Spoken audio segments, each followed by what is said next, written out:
choose a briefcase. Your fate is in your hands. American Rosso's worst case scenario. Number one.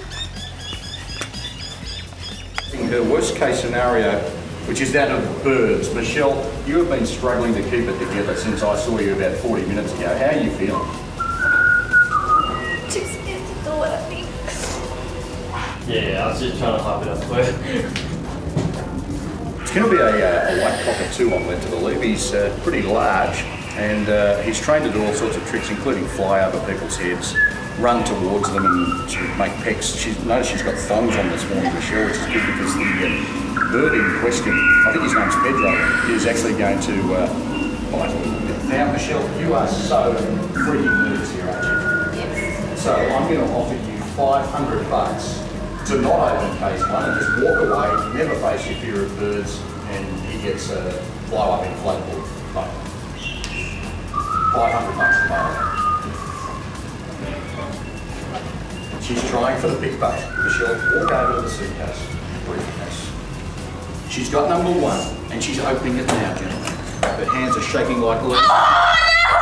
Worst case scenario is what she's got herself. Out comes the bird straight away, gentlemen. Don't look. Stand next to old Uncle Nutto. Now here comes the white cockatoo.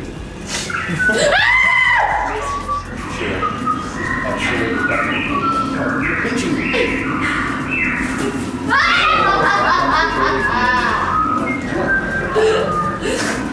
What about a little?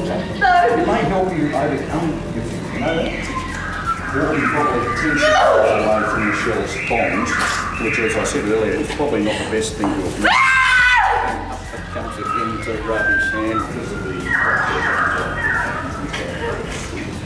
Because it should be stated that Michelle does not walk away with a single sentence. Like the two just relieved itself in a form of a poo on the ground.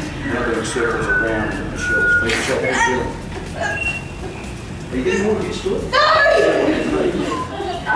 She really wants to overcome her fear for the kids because she can't even go down to the beach, guys. Because she's freaking out. Take the bird away, Robbie.